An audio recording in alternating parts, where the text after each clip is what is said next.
mbrëma. Realisht, thue që një fotografi është sa 1000 fjalë. Pikërisht jemi sot në Rinore për të thënë këto 1000 fjalë edhe për ta përshkruajt një fotografi, më falni. Unë sot në Rinore kam të ftuar 2-3 të cilët merren në mënyrë aktive me fotografin. Është Fjolla Abdullaj, studente në Fakultetin e Artit Skenik. Mirë se erdhe, Fjolla. Mirë se gjeta. Edhe Fisnik Islami, fotograf. Mirë se erdhe, Fisnik. Mirë se gjeta. Ju falenderit shumë që ndatë kohën për qenë pjesë e diskutimit në Rinore. Por pikë së pari do doja që dhe mbi të gjitha që jeni fotograf të rinj në Tetov. Por do doja që pikë së pari të më tregoni diçka rreth vetes tuaj. Do me thënë si fillua të merreni me fotografi dhe cili ka qenë motivi që u ka shtyr të merreni me fotografi. Fotografia tek unë ka ardhur si një trashëgimi. E kam të mësuar fillimisht nga babi. Babi së bashku me axhallarët dhe familjarët e tjerë janë ndër fotografët e parë në Tetov dhe që në fëmijëri jam duhet ta them ka të fëmijët fatlum që kanë albume të tëra me fotografi që nuk mund ta ankohem. E kam filluar duke bë prova, duke fotografuar objekte nga më ordinere, gjëra të thjeshta, pastaj interesi im u zgjua dhe fillova të fotografoj njerëz nëpër festa familjare dhe derisa erdhi ajo pjesa që vendosa se dua të bëj diçka më tepër dhe fillova të punoj me kohë të pjesshme si fotografe tek studioja që babi drejton. Fisnik. Për mua fotografia ka fillu gjithçka spontanisht, gjatë një ngjitje në malet në afërsitë të Tetovës, ku kam pas me vete një aparat të vogël digital, si çdo fotograf që në fillim e ka pas atë. Kam shkrep fotografi, pastaj kur jam kthyer në shtëpi e kam dash ta prek fotografin, se çka mund të sjell nga ajo. Me kalimin e kohës, djali Axhës ka pas qenë në këtë zhanër më herët se unë normalisht, nga i kam huazu një fotoaparat, më kam mësu disa gjëra, pastaj te familja e Fjollës, për 3-4 vite kam praktiku punën e fotografit, normal edhe editorit të fotografive, dhe dita ditës duke u bë profesion. Realisht, cila është gjeneza e fotografisë dhe çka është e rëndësishme për një fotografi të mirë? Është çështja e mjeshtrisë ose çështja e aparatit? Personalisht kjo pjesë jam e ndarë, mendoj se janë të dy komponentët të cilat po qëse di ti bashkosh në mënyrën e duhur, atëherë do të kesh rezultatet e kënaqshme. Çështja e mjeteve ndikon, po qëse ke një punë më komerciale, le të themi, të duhet të bësh fotografi për klient, të kërkohet që të punosh në një kohë të limituar dhe mjetet e teknologjisë së fundit janë ndihmë më se e mjaftueshme. Po që se flasim për gjëra më artistike që thjesht i bën për të kënaqur shpirtin, le të themi, ato mund t'i bësh edhe me një aparat, pse jo gjysmë profesional, mjafton të dish të përdorësh parametrat e tij në mënyrë të saktë. E the fotografi të shpirtit, por realisht çfarë paraqet fotografia? Fotografia, në këndvështrimin tim, është kapja e një momenti të caktuar, është bileta kthyese në të shkuarën, në të kaluarën e jetës tonë.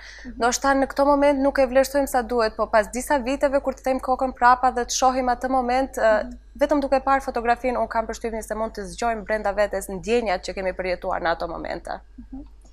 Fisnik, si mendoni, cila është gjeneza e fotografisë, sa është e rëndësishme fotoaparati dhe pjesa e mjeshtrisë? Te një fotograf, sipas mendimit tim, është shumë e rëndësishme se edhe fotoaparatin që e ka, jo vetëm se mjeshtrin, por normalisht se edhe mjeshtria lun rol të rëndësishëm. Pastaj, në varësisht se çfarë zhanri fotografon, edhe çfarë aparati të duhet për atë. Ndoshta mund të duhet për ndonjë zhanër, mund të duhet më i thjesht, për ndonjë zhanër të duhet më i avancuar. Tash varësisht se çfarë fotografojmë, do të përshtatemi edhe ne, po edhe mjeshtria aparatit fotografit duhet edhe ajo, po në bashkëpunim me aparatin se çka i mundson aparati atij të jep në post-processing, si i thonë. Me që juve jeni ardashës në një farë lloj mënyre të fotografisë, në perspektivën tuaj, si e shihni evoluimin e fotografisë, edhe cilat janë ato vite ku ju gjithmonë i merrni përballë për të bërë fotografi? Një vit caktuar nuk është se do të dalloja nga të tjerët. Periudha të ndryshme historike kanë krijuar fotografi që akoma mund të shihen, akoma ngjallin interes tek publiku. Është momenti që ato që kanë fiksuar. Prandaj nuk është se mund di të dalloj një vit, por ndoshta mund dalloj një fotografi, është disa e titullojnë si protestuesi i panjohur, të tjerë e quajnë The Tankman, djaloshi që ju ka dalë përpara një kolone të tërë me tanke në gjatë një proteste, në Kinë. Kjo për mua është diçka që sado që të mundohemi ta riprodhojmë atë moment, nuk do t'ja dalim banë. Po si e shihni evoluimin e fotografisë? Nga ato fotografi të voc klafare, tash shumë më të mëdhaja, por edhe çështja e materialeve. Fotografia kohëve të fundit është bërë shumë e lehtë për t'u arritur nga të gjithë. Me anë të celularëve, gjithkush mund të bëj fotografi të ketë një të koleksionuara momentet.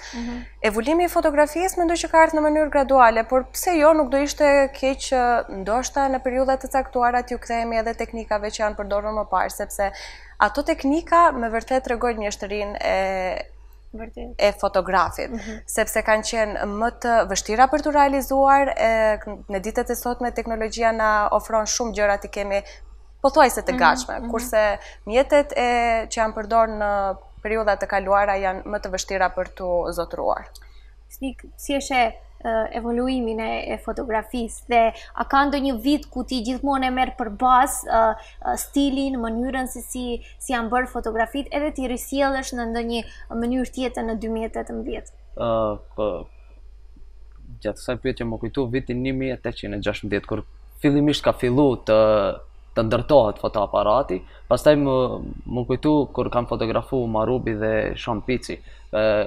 Marubi ka jetu në Piacenza të Italisë dhe pastaj gjatë adoleshencës ti është kthyer në Shkodër ku ka fotografu gratë me ato veshjet e tyre dhe ka fotografu një zhanër që unë sot e ndjek është ngjitur nëpër majet e Thethit dhe Valbonës dhe i ke bukuritë që edhe sot mund të shkosh ti shkrepësh dhe ti sjellësh të shikuesit.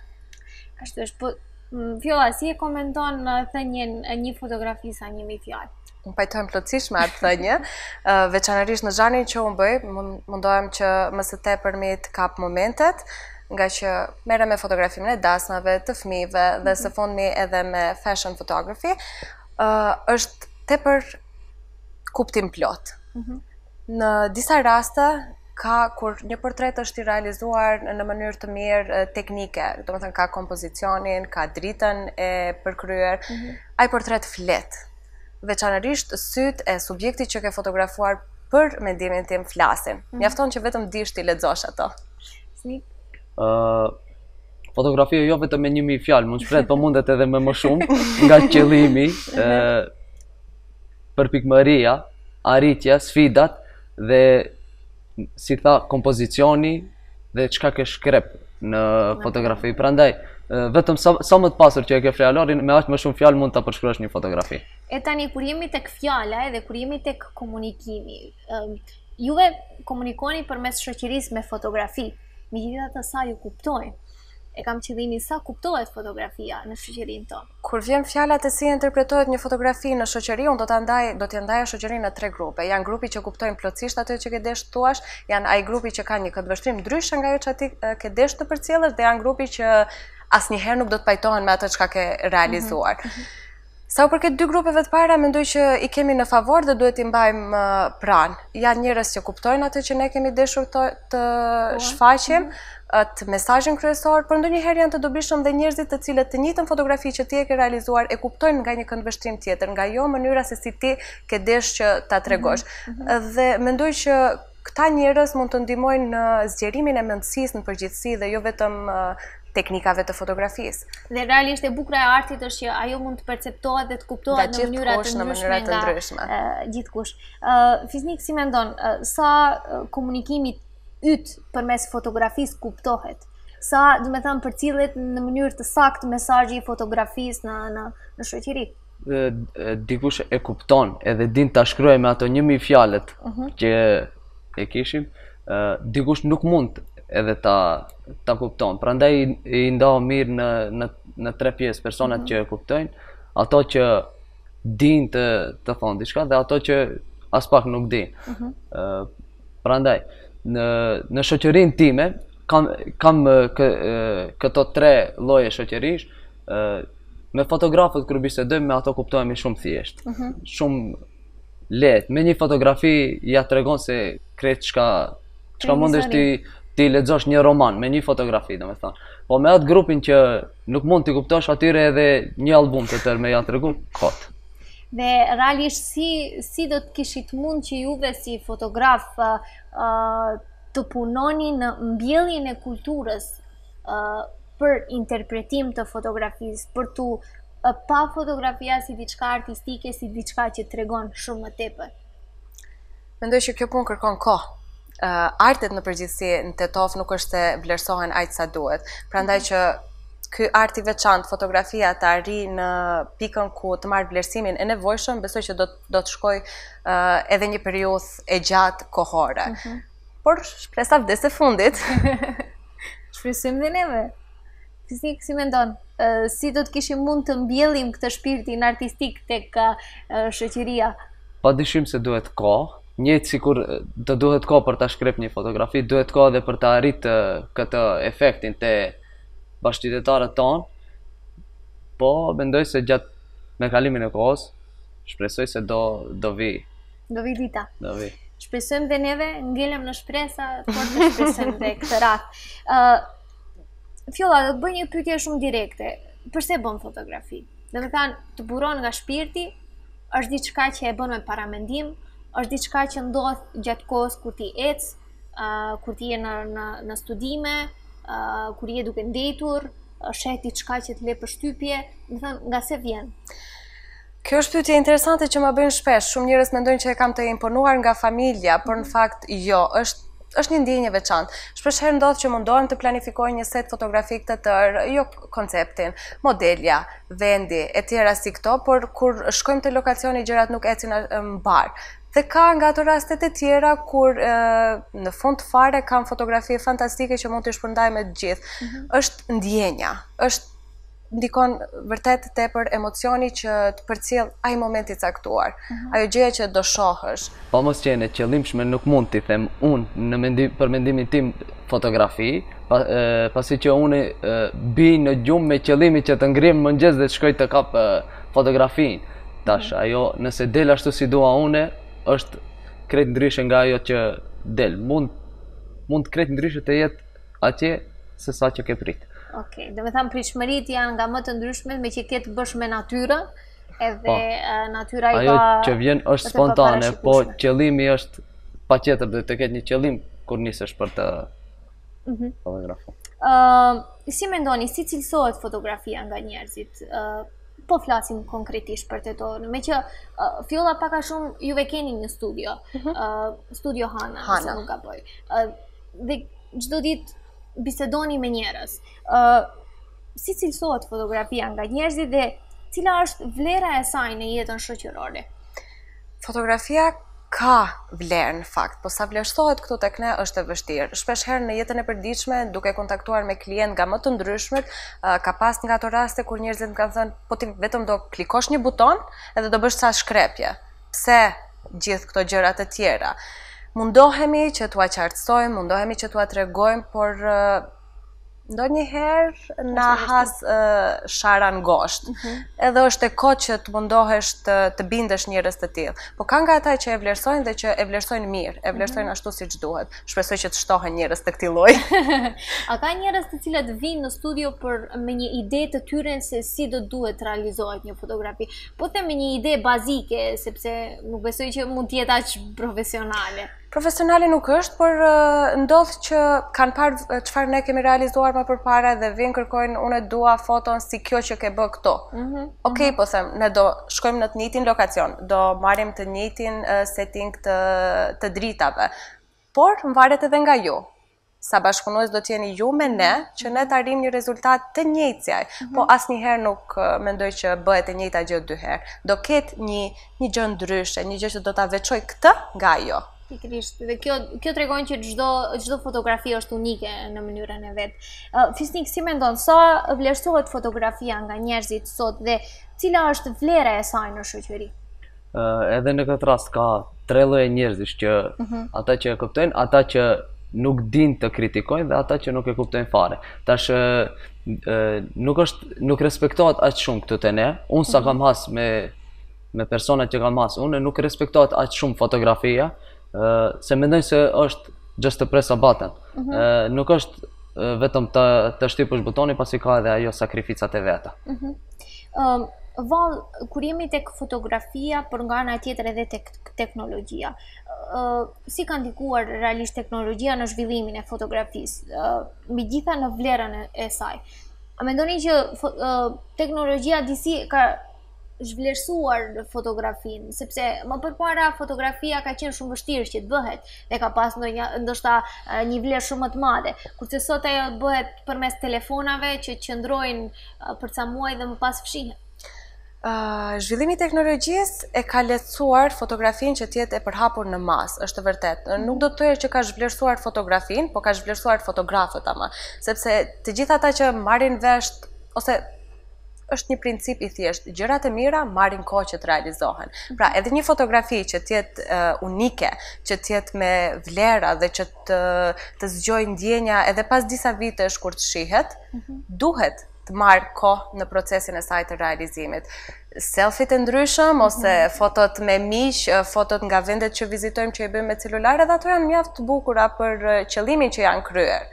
Pra nuk besoj që ja vlen t'i krahasojmë atë lloj fotografie me punën e një fotografi që e bën në mënyrë profesionale. Po si ka ndikuar teknologjia në përsosshmërinë, do të thoya, të fotografive ose në aspekt të mjeteve që përdoren gjatë fotografisë? Na ka ndihmuar shumë në fakt.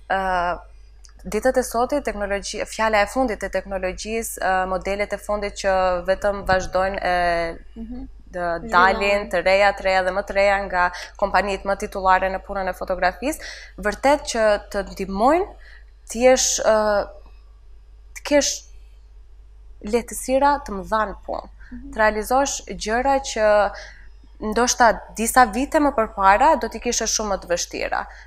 Zhvillimi i teknologjisë e ka ndihmuar fotografinë për mendimin tim. Fisnik, si mendon, si ka ndiku teknologjia, do thoya anët pozitive dhe ato anë negative që sot me telefon bëhen fotografit që ndrojnë për disa muaj dhe pastaj fshihen? Ndoshta para 10 viteve, atyre që kanë punu për këtë drejtim, ndoshta nuk e kanë mendu se pas 10 viteve do vi diçka që do jetë shumë e mahnitshme nga ana e fotografisë, nga ana e aparateve. Teknologjia në disa anë ka bë mirë, në disa anë ka bë keq. Pasi nëse bisedosh ndërmjet fotografësh, ato e kuptojnë menjëherë se cila vlen dhe cila nuk vlen. Po nëse ka edhe fotografë të cilët tash nuk duhet ti kritikoj unë ose ato nuk e bëjnë ato që duhet, po u bën kompjuteri. Tash kemi fotomanipulime që bëhen. Merr dikush ndonjë dru dhe e vendon në mes liqenit. Druni në mes liqenit nuk s'ka kuptim. Po në më shumë përqindje mendoj se jam se për mirë ka evolu. Po në aspekt të mjeteve, të fotoaparatëve, sa kjo teknologji tani të mundëson që të ketë përsosshmëri, do të thoya, në fotografik? Po, ma para është dashur të ketë një kuti të madhe me filma dhe të mbaj me kilogram të tepër dhe në rastin tim të ngjitet në maje. Sot ka vetëm një çip të vogël që nuk është as 10 gram dhe mund të mbartë aty qindra mira fotografi. Dhe tjetra është që më përpara njerëzit kanë shkuar në studio për t'i përpunu fotografitë e tyre, për të pritur disa ditë që t'i marrin, kanë qenë shumë entuziast që t'i shohin fotografi që i kanë pa, kurse sot në mënyrë digjitale ato i bëjnë për pak sekonda, do të kisha thënë, dhe nuk dihet se sa gjatë i kanë, sepse është rrezik. Dhe kur jemi tek ky rreziku, do të kisha dashur që më cilësoni disa nga anët pozitive dhe negative që ka shkaktuar teknologjia në fotografi. Do të thënë, shumicën e rasteve fotografitë, ashtu siç tha edhe Fisniku, shtrembërohen në një lloj mënyre. Duke përdorur aplikacione të ndryshme, programe të ndryshme, ku në shumicën e rasteve nuk paraqesin realitetin. Sa kjo është e dëmshme për fotografinë? Ashtu si që theka edhe më herët, anët pozitive është normalisht lehtësirat që ka krijuar. Anët negative është pastaj kjo humbja e vlerës së vërtet. Na ndodh që shumë rrallë shohim njerëz që janë shumë entuziastë dhe mezi i presin që t'i marrin fotografitë e tyre të printuara në letër, sepse i kanë me vete ngado, në celular, në kompjuter, edhe i shohin kurdo. Kjo ka ndikuar negativisht, besoj. Pastaj nuk e di. Nuk kam diçka më saktë. Po për të prit fotografi ti marrësh me një herë nuk është e arsyeshme, duhet të presësh se ajo fotografia nuk është se si do e shkrep aparati dhe duhet ta merr klienti. Atë fotografi patjetër duhet ta përpunosh se çka shef i risi i njeriu nuk mund të shef senzori i aparatit. Ajo patjetër duhet të hy në aplikacione të ndryshme dhe të jepet ajo efekti sa më i afërt me atë që mund ta sheh njeriu. Prandaj nuk mund të jetë e menjëhershme puna, duhet të punohet dhe pastaj të. Por tek kjo pjesa e shtrembrimeve të ndryshme përmes programeve, sa këto dëmtojnë vlerën e fotografisë sot? Po kjo vetëm se më është bë trend dhe është bë zhanër i fotografisë, photo manipulation çka i thonë, është bë zhanër, mo dhe nuk e di se ato se si e definojnë këtë zhanër. Neve folëm për mjetet, teknologjinë, fotoaparatet, por sa janë të arritshme këto nga një fotograf i ri në Maqedoni? Sa mund të gjithë këto shpenzime të mbulohen nga fotograf të ri, nga ata të ri të cilët kanë potencial që të jenë fotograf të ardhshëm? Është vështirë. Kostot e fotografisë janë të larta, por që se synon mjetet më të fundit, janë me vërtet kosto që janë të vështira për të arritur nga një fillestar, duhet mbështetje, ose çfarë unë do sugjeroja për njerëz që kanë plan të fillojnë fotografinë, ose thjesht duan ta provojnë se deri ku mund të arrijnë me fotografi. Kohëve të fundit në Përtetov ka mjaftueshëm fotostudio, gjithandej, edhe pse jo të fillosh të punosh diku, ta testosh veten, çosh në qoftë se fotografia është ajo që me vërtet do të bësh. Pastaj kur ti të arrish një moment caktuar që mendon se po, kjo është gjëja me cilën ti do të zgjohesh mëngjes dhe të biesh në darkë, atëherë filloje bëj investime. Investime që janë të kushtueshme, duhet thonë. Fisnik, sa janë të mbulueshme gjithë shpenzimet për fotografi sa më të mira, qoftë në aspekt të mjeteve, teknologjisë e kështu me radhë? Për një fotograf, si që ka durim të pret të shkrep atë fotografi, ai ka durim edhe të blej atë që ka për synim, edhe pse nuk mund të arrihet ajo, se nëse sot ke synim një aparat të nesërmen do del një më i ri, dhe mendoj se është shumë rënd në vendin ton, me buxhetet tona të arrim trendet e fundit të fotografisë të aparateve. Por cilat janë zhandret ose format e fotografisë që juve i preferoni më tepër? Portretin do ta rëndisja të parën në listën time, pastaj vinë edhe fotografitë familjare, ku këto fos dasmat dhe fotografimi me fëmijët. Por portreti është ajo që e zgjon atë ndjenjën brenda meje. Çka simbolizon portreti? Na tregu ca karakteristika të këtyre zhandreve që ti ke favorite. Gjithmonë kur mundohem të realizoj një portret, jam në kërkim të një drite të mirë, në një drite që do të jap forma subjektit tim në mënyrën më të përkryer, sepse me manipulimin e duhur të dritës, ndonjëherë nuk kemi edhe shumë nevojë për manipulimin në post-processing. Në qoftë se një fotograf ka njohuritë bazike, le të themi, din atë alfabetin e fotografisë, ai mund t'ia dalë mban pastaj që vetëm në gjatë procesit të kryerjes së një fotografie të arrijë rezultate që don. Drita do thoya është komponenti kryesor pa cilin nuk mund të ecem përpara. Po Fisnik, cilat janë ato zhandre që ti më së tepërmi preferon të fotografisë? Po, zhandri kryesor për mua më i favoritshëm është peizazhet. Ti fotografoj peizazhet, unë nuk merrem me portrete. Mund të edhe atë ta fotografoj, po jo sa një fotograf i portreteve, unë jam me peizazhet, pasi kam qejf të merrem me dritën natyrale. Të bashkëpunoj në ato aplikacionet me atë dritën që vjen. Pastaj është në gjuhën angleze i thon cityscape, ose arkitektura vjen pak më ndryshe se cityscape-i. Cityscape-i është në mes të peizazhit dhe qytetit. Kjo është e dyta dhe pastaj vjen arkitektura, minimalizmat, format minimale, ato thyrjet. Këto mendoj se janë. Sa është e vështirë fisnik që të shkrepësh një fotografi ku duhet të kesh parasysh disa elemente? U mesoj se peizazhet është e vështirë që ti paraqesësh bukur në fotografi ose ti shkrepësh fotografi të bukura, sepse nuk është vetëm një element. Është një atmosferë shumë e madhe, duhet kesh parasysh, dhe me thanë që fotografia duhet del bukur dhe që gjithmonë fotografia kur nuk mund del më mirë se sa që e sheh syri i njeriut. Asnjëherë nuk mund del si e sheh syri i njeriut, prandaj kur shkrepësh fotografi, nuk është vetëm ta shkrepësh, po edhe ta përdorësh, ta editosh atë në aplikacionet, në Photoshop sot i themi, mundohesh ta barazosh me atë se çka shohësh, por Ansel Adams ka thënë se është testi më suprem i një fotografi të del të shkrep landscape. Tash jo se këto qerat janë të dobta, po edhe ai ka qenë fotograf që ka shkrep fotografi të peizazheve, prandaj edhe e ka thënë këtë.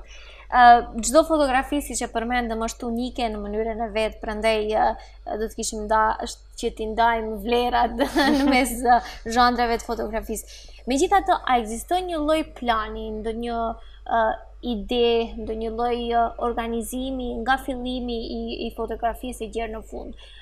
Normalisht që fotografitë spontane gjithmonë janë ato që neve na tingëllojnë si më të bukurat, megjithatë çdo gjë që është e organizuar detyrimisht duhet të del diçka e mirë menduar dhe diçka e bukur. Prandaj sa është e vështirë ky lloj organizimi dhe si do të kisha thënë vini, domethënë nga ajo ide deri tek përfundimi i fotografisë. Është mirë që të kesh një plan të caktuar, të kesh një ide. Të nesërmen, unë kam një set fotografik që është i këtij lloji, dhe për të realizuar këtë set fotografik më duhet kjo lloj drite, këto lloj mjetesh, të shkosh i papërgatitur, për vetimin tim është gabimi më i madh që mund të bësh. Të gjithë synojmë ato fotografitë spontane që janë të mrekullueshme, që kanë ndonjëherë dalin edhe shumë më të bukura se ata të planifikuarat. Por prapse jam me idenë që duhet ketë një planifikim, të paktën një koncept, ta kesh një ide se për çfarë do fotografosh, të dish se çfarë synon, çfarë rezultati kërkon që të marrësh nga seti fotografik që do realizosh. Fisniku përmendi që unë ngrihem herët në mëngjes për të shkuar dhe për të fotografu. Kjo tregon që ti ke një lloj plani se si fotografon. Na trego pak në lidhje me këto ide dhe këtë plan. Padyshim se fotografia spontane del ajo që kam peshë më të madhe në arkivin e një fotografi, po bëhet plan, do shikohet se si është koha në zhanrin tim, do të shikohet si është koha, si është rruga. Jam duke u bë gati të shkoj në majën e Lubotenit 3 javë dhe nuk mund të shkoj pasi prishet koha dhe ka ose fortunë ose diçka dhe nuk mund nisesh se është e pamundur. Është një lloj kombinimi kjo që bën ti në mes hiking dhe fotografisë?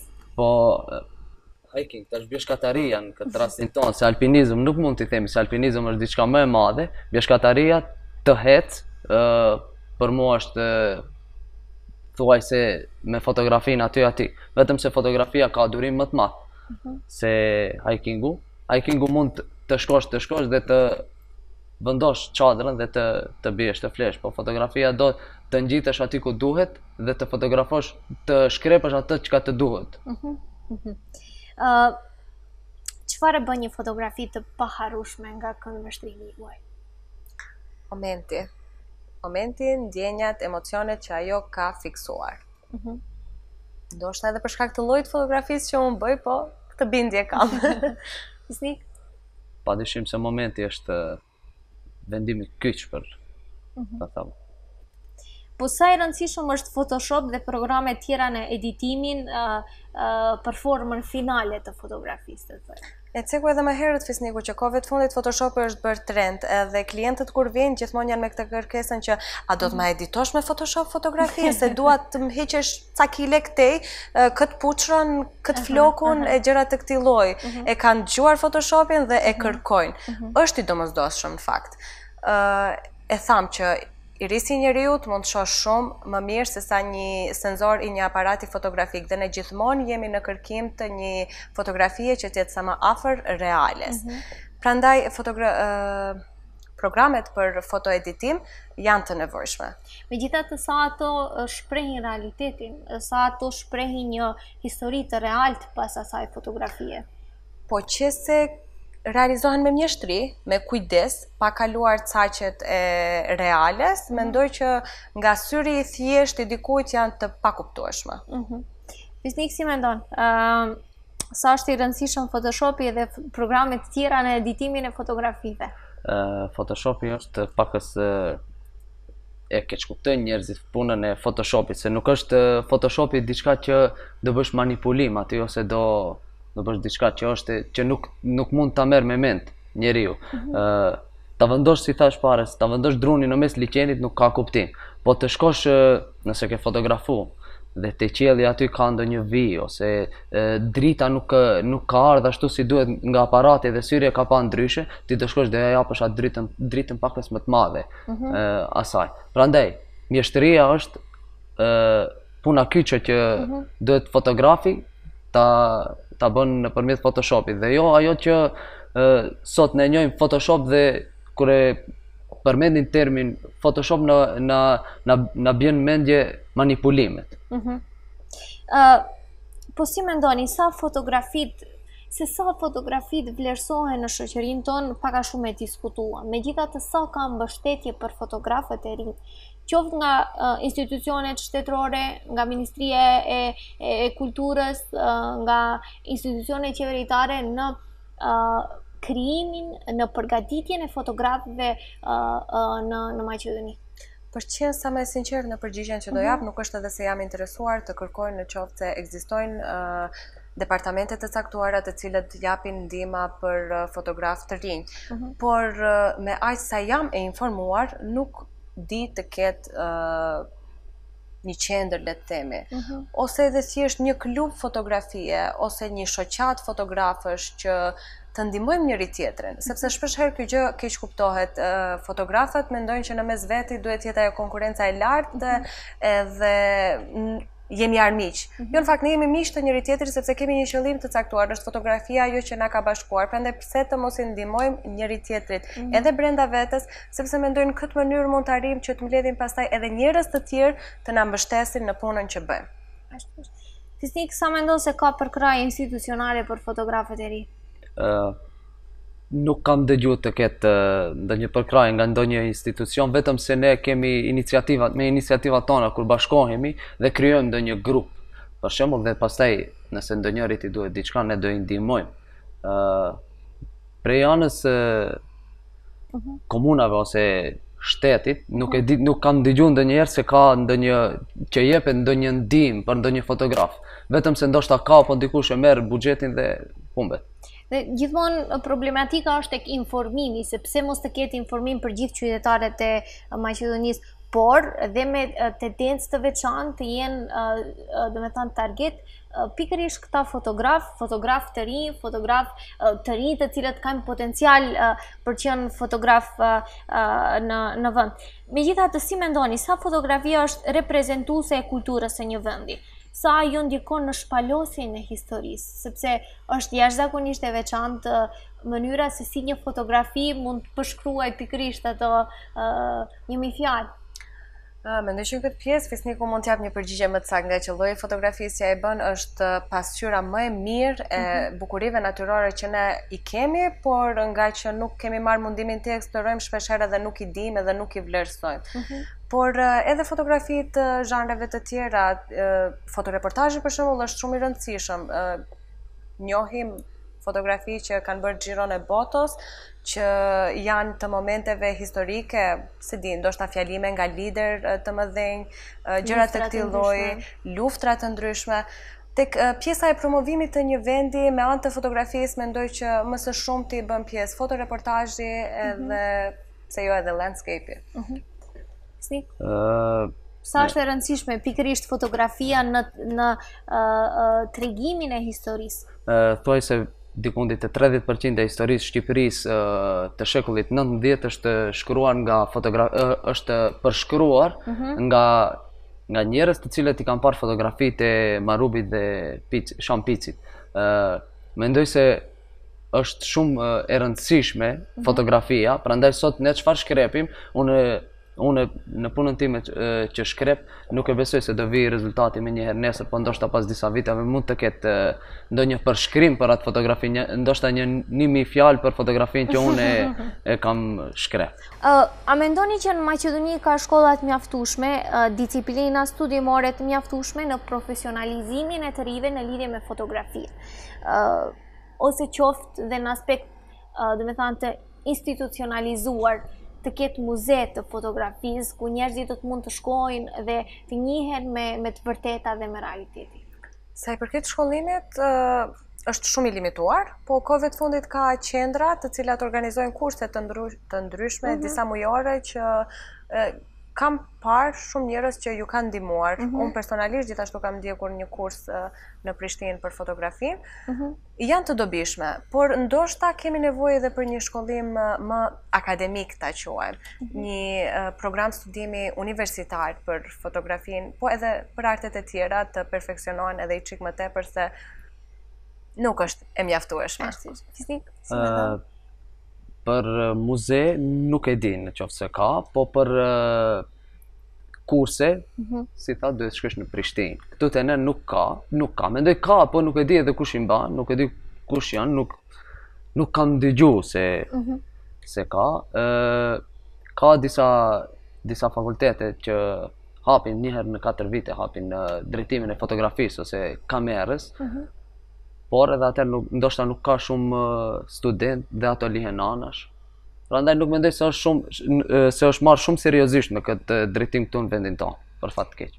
Megjithatë mungon informacioni, informimi shumicën e rasteve, edhe në qoftë se kemi 2-3 fotografë të cilët janë të vullnetshëm në baza vullnetare të organizojnë diçka, megjithatë gjithmonë kemi mungesë të informacioni dhe të rrjetit të kontaktit. Realisht së fundi, fotografia është komercializuar shumë, qoftë ajo në për studio të ndryshme, në agjenci të ndryshme, e kështu me radhë. A mendoni që kjo vjen si rezultat i një rritje së vetdijes apo si një rezultat i trendit ose stili që gjithkush të bëj fotografi? Më tepër e kam me që fjolla merret me dasma, kemi ca sete fotografish që detyrimisht duhet bëhen në çdo dasëm, prandaj a është kjo e natyrshme ose është një lloj trendi që gjithkush duhet ta ndjek dhe shumë pak ndjehet? Është një trend, në fakt. Tek ne ka hyrë vetëm si trend se e ka bë dikush, do ta bëj edhe unë, ose veçanërisht çiftet që jetojnë jashtë shteti, janë njohur atje, kanë parë se si funksionojnë gjërat në shtetet europiane dhe vinë këtu edhe kërkojnë gjëra të atij lloji. Por është një hap përpara që unë do ta cilësoja si një hap i mbar. Në këtë mënyrë, edhe pse vjen si një trend, është bë vetëdijsimi i shoqërisë se të duhen që në albumin fotografik të dasmës ose edhe të një vjetorit të parë të fëmijës të kesh fotografi të mira. Fisnik, sa mendon se fotografia është komercializuar vitet e fundit? Është komercializuar, mendoj se janë gope dhe fotografët më të bë foto për qejf vetëm. Secili që i thotë bëma një fotografi, po ajo fotografia realisht kushton, se si që është blej ajo pajisja për ta shkrep atë fotografin, edhe ai fotografi nuk punon për ndonjë shoqat bamirësie, po punon për të... Gjon mund, ide. Normalisht që të investoj edhe ai në pajisjet e veta. Po mendoj se edhe është bë pakës edhe si monotoni është bë, që si tha, sikush duhet të ketë fotografitë e fotosesionin e dasmës patjetër secili ta ketë në një album. Sa ka profesionalizëm në këtë sferë kur jemi tek komercializimi? A ekziston një kod etik që fotografët i përmbahen? Do të thënë neve çdo ditë më tepër shohim fotografi që të ngjallin emocione të çuditshme. Shohim njerëz të cilët janë në gjendje pa ndjenja, njerëz të cilët ndoshta janë fizikisht jo në rregull, njerëz të cilët mund të kenë probleme të ndryshme, shohim kufoma nëpër fotografi dhe në atë fotografi të rasteve, por në shumicën e rasteve, përveç fotografive që shkrepen nëpër situata, lufte, kështu me radhë. Megjithatë, sa është etike që të bëhen fotografi të këtilla? Ndoshta nuk është etike, por mendoj që janë të dobishme. E cekëm më herët luftën e Kosovës. Shumë njerëz të caktuar nuk do ta shihnin me të njëjtën sy, po që se mos t'i kishim ato prova, ato evidenca reale, janë të dobishme. Ndoshta nuk është mënyra më e mirë që t'i shpërndash në rrjetet sociale, por janë prova të nevojshme për historinë e njerëzimit në përgjithësi. Sa pikërisht të fotografi sënojnë privatësinë, do të thoja? Në rrjetet sociale tash e ke të drejtën, mundesh edhe nëse e shef veten ose e shef ndonjë person të njohur, mund të hapësh ndonjë report edhe mund ta largosh fotografinë, po fotografi jo patjetër, tash të themi, duhet të shkrepësh edhe në qoftë se e shef ato, se ajo ua shpjegon atyre që nuk duan ta pranojnë realitetin, nga që mund ta dallon mirë se si ishte, se si ndodhi ajo dhuna ose nuk e di se çfarë. Domethënë është një argument i fortë. Dëshmi e fortë është për. Si e shihni perspektivën tuaj në Maqedoni si fotograf të ri? Të vështirë, është një rrugtim i vështirë, po që vetëm e kemi filluar. Personalisht mendoj se vetëm jam në hapat e para, jam akoma duke ngjitur ato shkallët, duke u munduar që të arrijë më lart. E di shumë mirë që do të jetë një rrugtim i vështirë, por jam me fat që kam mbështetjen e familjes edhe shpresoj që në një të ardhme të mund të quhem një fotografe profesioniste, edhe mund ta ceka ndër të paktat femra profesioniste. Absolutisht që po. Kjo është një shembull shumë i mirë i pikërisht atij balansi gjinor edhe atyre profesioneve që janë ndarë për femra dhe për meshkuj. Besoj që është një shembull shumë i mirë që fotografe mund të jetë dhe një femër. Edhe unë jam shumë pro kësaj ideje, nga që personalisht shpesh herë kam ndjerë të më shohin me një sy tjetër sa herë që jam përballur me klientët, fillimisht për shkak të moshës sime, pastaj ka pas edhe nga ato se ti fotografe, ti do i realizosh setin fotografik, po prit se akoma se ke pa çfarë punë bëj unë. Pastaj ndoshta bindesh, edhe jam gjithmonë me këtë idenë që njerëzit duhet i bindin me vepra e jo me fjalë. Dhe njerëzit mund t'i bindi me një fotografi edhe jo me një fjalë, ashtu siç janë të